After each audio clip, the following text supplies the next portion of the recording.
رات کو سکون ہو گیا، تاریکی چھا گئی اور شور ہنگامہ ختم ہو گیا، لیکن یہ رات اور دن دونوں ضروری ہیں انسان کے لیے۔ یہاں کا نظام چلانے کے لیے اگر رات ہی رات ہوتی تب بھی یہ دنیا نہ چلتی، اور دن ہی دن ہوتا تب بھی نہ چلتا، تو رات بھی ضروری ہے۔ اسی طریقے سے نفس انسانی کے لیے کبھی کبھی قبض کا وقفہ بھی ضروری ہے۔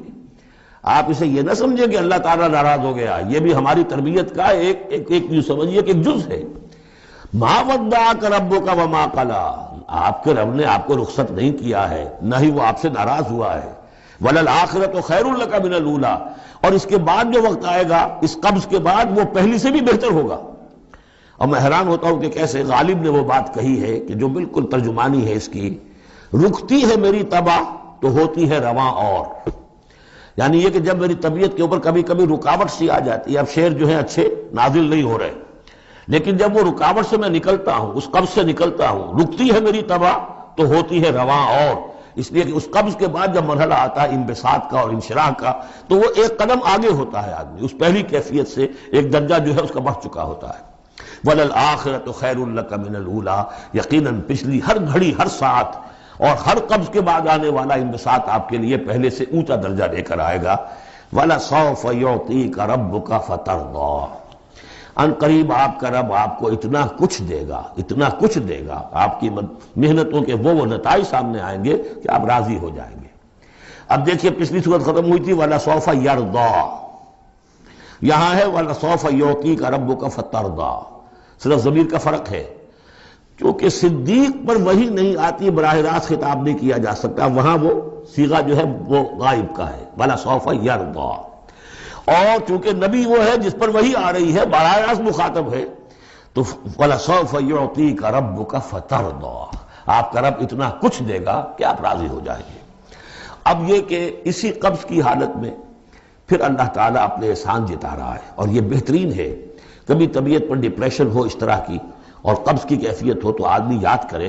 کس کس مرحلے پر اللہ نے میری دستگیری فرمائی، کن کن مراحل پر اللہ تعالیٰ نے مجھے مشکلات سے نکالا، اس سے وہ حوصلہ بڑھتا ہے۔ اور اس کو بھی سمجھیے کہ اسی انداز میں الم یجد کا یتیما فآویٰ، یہ سیرت النبی کے بڑے اہم حصے ہیں جو اس میں آ گئے ہیں۔ آپ کی پیدائش یتیمی میں، پوسٹیومس چائلڈ، باپ تو پہلے فوت ہو چکا ہے، دادا ہے 2 سال کی عمر میں وہ بھی گئے، پھر 6 سال کی عمر نہیں 6 سال کی عمر میں والدہ گئی، 8 سال کی عمر میں دادا گئے، اور وہ یعنی جو آپ نے دیکھا ہے ابتدائی زمانہ زندگی کا تو وہ یتیمی کا۔ الم یجد کا یتیما فآویٰ، کیا اس نے اے محمد آپ کو نہ پایا کہ آپ یتیم تھے، پھر پناہ دی، آپ کے لیے بندوبست کیا، دادا کے دل میں جو شفقت ڈالی، پھر آپ کے تایا زبیر کے دل میں جو شفقت ڈالی۔ بدقسمتی سے ہماری تاریخ میں چونکہ بہت زیادہ عمل دخل رہا اہل تشیع کا، تو عبد المطلب کے بعد فوراً ابو طالب کا نام آتا ہے، حالانکہ یہ غلط ہے تاریخی اعتبار سے۔ عبد المطلب کے بعد کافی عرصے تک زبیر جو آپ کے تایا تھے وہ سرپرست تھے، پھر ان کے انتقال کے بعد ابو طالب کا معاملہ آیا ہے، لیکن ان کو بیچ میں سے غائب کر دیا گیا ہے۔ بہرحال اللہ تعالیٰ جو بھی کسی کے دل میں ڈالتا ہے، آخر ابو طالب کے دل میں محبت ڈالی تو کس نے ڈالی؟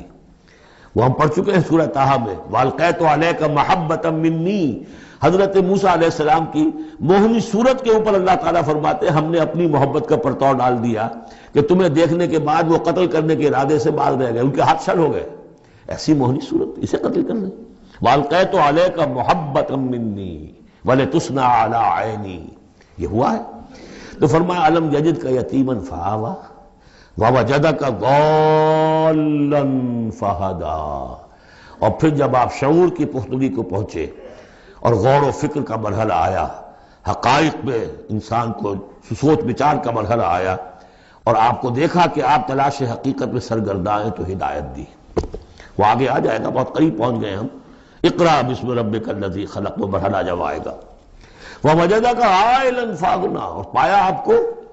تنگ دست تو غنی کر دیا۔ کس طرح سے راستہ پیدا کیا ہے خدیجہ الکبریٰ رضی اللہ تعالی عنہا نے، جو بھی ان کے آپ کے محاسن دیکھے کتنی گرویدہ ہوئی ہیں، بڑے بڑے سردار قریش کے جو ہیں ان سے نکاح کے خواہش مند تھے، انہوں نے خود جو ہے اپنی لونی کے ذریعے سے پیغام دیا ہے حضور کو، تو یہ ساری چیزیں جو ہیں ان کی ساری دولت جو ہے وہ پوری کی پوری انہوں نے لا کر حضور کے قدموں میں ڈال دی ہے۔ وَوَجَدَكَ عَائِلًا فَأَغْنَىٰ۔